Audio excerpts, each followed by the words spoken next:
하나님이 주시는 축복은 어떤 조건이나 기술이 필요한 것이 아닙니다. 하나님은 받을 만한 자에게 복을 주시기도 하시지만 우리가 복을 받을 존재로 우리를 준비시키고 훈련시키고 변화시켜 가십니다. 그 그릇은 우리가 하나님의 축복을 받을 수 있는 그 준비의 그릇은 우리의 거룩한 성품과 우리의 신실한 믿음입니다. 우리의 성품이 거룩해지고 우리의 믿음이 신실해질 때 하나님께서는 우리에게 넘치는 복을 주십니다. 우리가 생각하지도 못한, 상상하지도 못한 놀라운 축복을 부어주셔서 와, 이것이 하나님이 주시는 축복이구나 깜짝 놀라게 되는 것이죠. 그런데 우리는 축복을 받기를 원하면서 축복을 받을 준비를 하지 않는 경우가 너무나 많습니다. 축복을 받는 것보다 중요한 것, 어쩌면 축복을 받는 것 이상으로 더 중요한 것은 축복을 받을 준비이고 그것을 감당할 능력을 준비하는 것입니다. 하나님이 축복을 넘치도록 부어주셨는데 그것을 감당하지 못해서 어려움을 당할 수도 있는 것이죠. 그래서 모세는 오늘 이스라엘 백성들에게 이렇게 말씀하고 있습니다. 우리 13절의 말씀을 함께 보겠습니다. 내가 오늘 너희에게 명하는 내 명령을 만일 청종하고 너희의 하나님 여호와를 사랑하여 마음을 다하고 뜻을 다하여 섬기면. 하나님의 축복을 받는 비결은 하나님의 말씀을 청종하는 것입니다. 청종이란 단순히 그냥 귀로 듣는 것을 말하는 것이 아닙니다. 내가 이 말씀을 마음에 새기겠다, 내가 이 말씀에 순종하겠다라는 마음으로 듣는 것, 그것이 청종인 것입니다. 이청득심이라는 말이 있는데 상대방의 이야기에 귀를 기울임으로 상대방의 마음을 얻는다라는 뜻이 있습니다. 바로 우리가 하나님의 말씀을 들음으로, 하나님의 말씀을 청중함으로 우리는 하나님의 마음을 얻을 수 있게 되는 것입니다. 그런데 우리가 하나님의 말씀을 듣는 근본적인 목적이 무엇입니까? 축복 자체에 있다면 세상적인 기복적인 종교와 다를 바가 없는 것입니다. 우리가 하나님의 말씀을 청종하는 이유는 복 자체에 있는 것이 아니라 하나님을 사랑하기 때문인 것입니다. 하나님을 사랑하기 때문에 우리가 하나님의 말씀에 귀를 기울이고 청종하게 되는 것입니다. 하나님의 말씀을 신뢰하기 때문에 우리가 청종하는 것입니다. 여러분, 우리가 누군가를 사랑하고 신뢰하면 대충 하지 않습니다. 최선과 정성을 다해서 귀를 기울이고 그 말씀을 기억하고 마음에 새기고 그 말씀대로, 그 이야기대로 살아가려고 노력합니다. 왜 그렇습니까? 사랑하기 때문인 것입니다. 우리가 복받기 위해서 하나님의 말씀을 청종하는 것이 아니라 사랑하기 때문에 하나님의 말씀을 청종할 때 하나님께서는 오늘 우리에게 놀라운 복의 복을 주실 줄 믿습니다. 그러므로 사랑하는 여러분, 우리 모두가 하나님을 사랑하기를 원합니다. 그 누구보다 하나님을 사랑하기를 원합니다. 그래서 우리는 좀 경쟁하듯이 내가 더 하나님을 사랑할 거야, 내가 더 하나님을 사랑해라는 그 마음으로 하나님을 사랑하기를 바랍니다. 우리가 이렇게 하나님을 진심과 전심으로 사랑하게 될 때 하나님은 놀라운 축복을 우리에게 부어주시죠. 하나님의 기쁨이 되는 인생이 될 것입니다. 그리고 하나님도 우리의 기도에 귀를 기울이시는 이청득심의 은혜로 우리에게 찾아오게 될 것입니다. 하나님이 우리의 기도에 귀를 기울이시고 또 우리의 기도에 응답해 주시니 우리의 마음을 얻어서 더 우리가 사랑하게 된다라는 것입니다.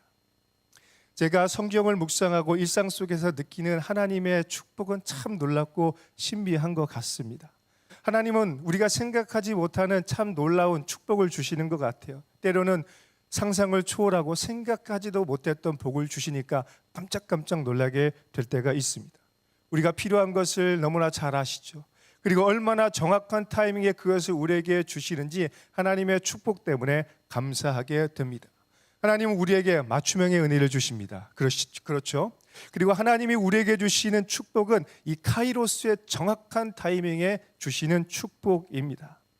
만약 사방에 길이 막혀 있다면 하늘의 문을 활짝 여셔서 우리에게 복을 주시고, 우리가 홍해 앞에 있다면 홍해의 길을 여시고, 광야와 사막 가운데 있다면 그 한복판에서 길을 내어주셔서 우리에게 축복의 길을 열어주시는 참 좋은 하나님입니다. 우리 하나님을 찬양하길 원합니다.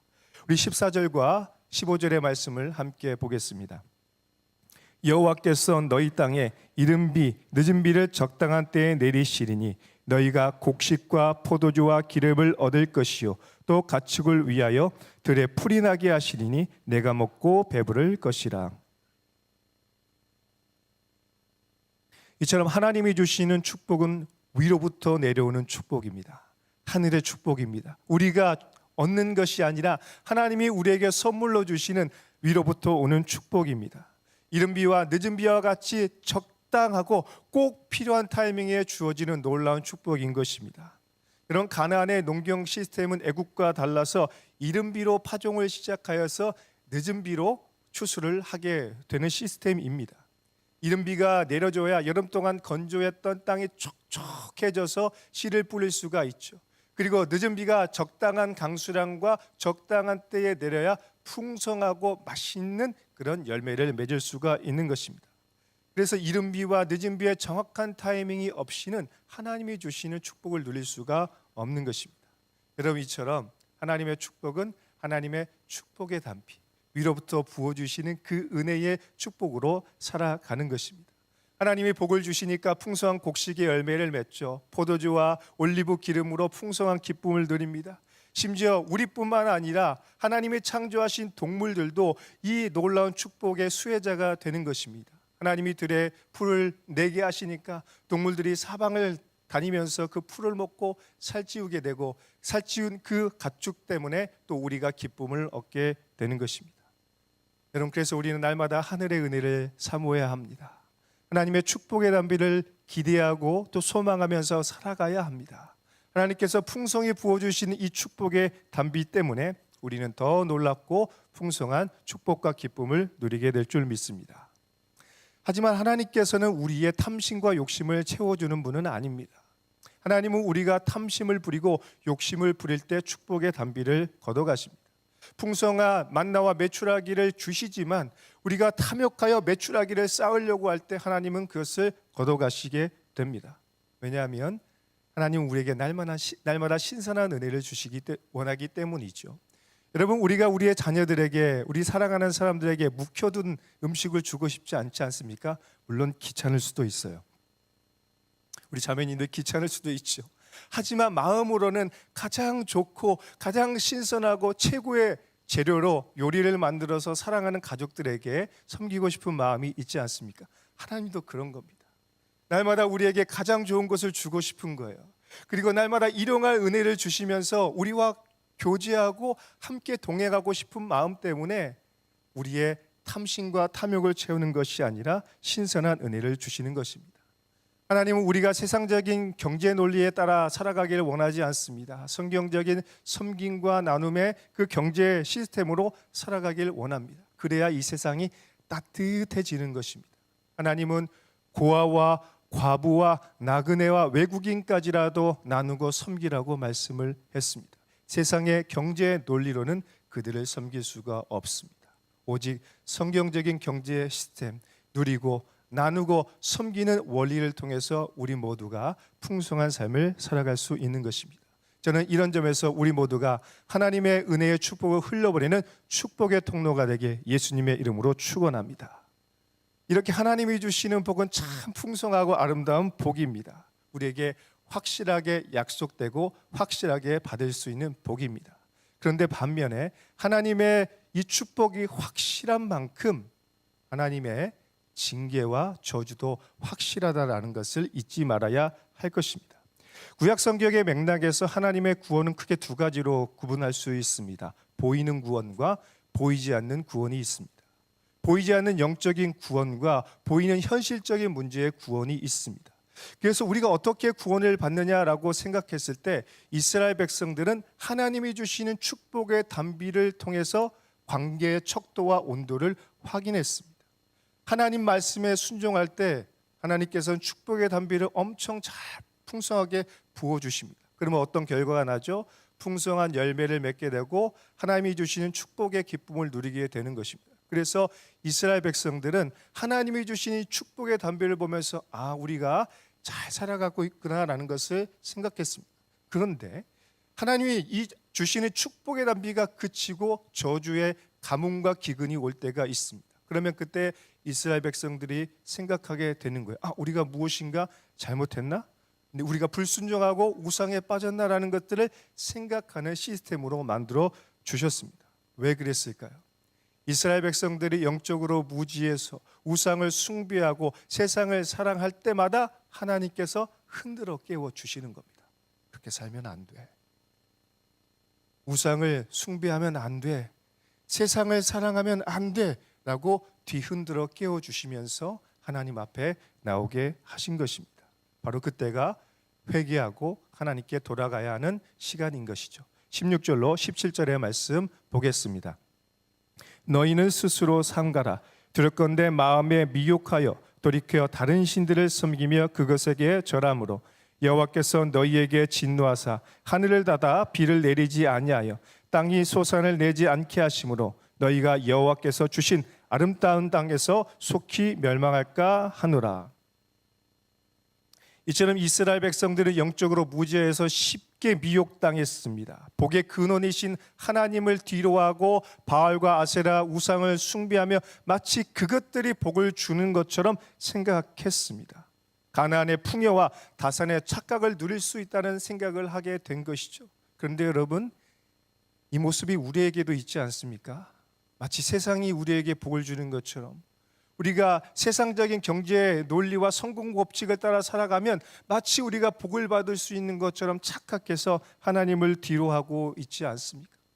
하나님이 주신 축복을 누리다가 하나님이 주신 은혜를 망각하고 세상적인 성공을 추구하다가 하나님의 그 은혜를 잃어버려서 하나님께서 우리에게 약속하신 축복의 단비, 이른 비와 늦은 비를 상실하게 될 때가 있지 않습니까?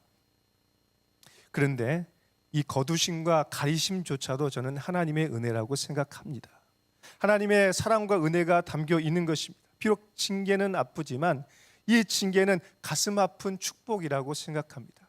왜냐하면 하나님은 징계 뒤에 더 큰 사랑을 베풀어 주시고 이 징계를 통해 우리가 더 하나님께 가까이 나아가고 하나님을 닮아가고 하나님의 은혜 때문에 하나님을 더 사랑하기 때문인 것입니다.